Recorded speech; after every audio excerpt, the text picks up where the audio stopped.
You know, once in a while, a good sci-fi comes along. Still waiting.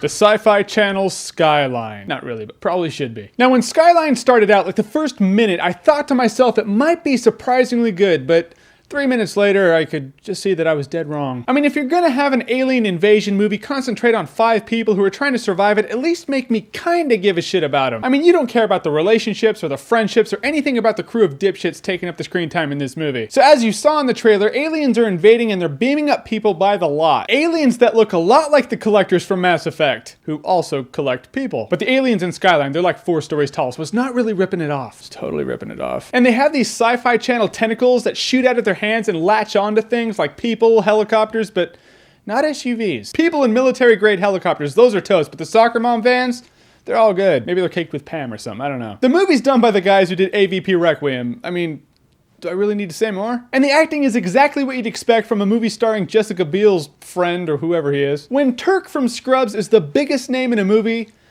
you just know. I mean, don't get me wrong, he's like the best actor in the movie. He is the second most welcome performance to come onto the screen, second to the end credits. And the movie's not supposed to be cheesy. I mean, it's not like Machete or Piranha or anything like that that tries to be grade B. It tries to be serious on a few counts. You know in the trailer when it shows like news reports where it's like, oh, Stephen Hawking warned us we shouldn't have tried to make contact with aliens and whatnot. No, now they're here because we have the movie Skyline. That plot point's not even in it. That was just the trailer trying to relate it to the real world. Hate that shit. Now I'm gonna delve into some situational plot points that I thought were crap in the movie. I mean, you might consider them spoilers, but I mean, I promise you, after you hear them, you're gonna be like, wow, okay, that's why I shouldn't see the movie. All right.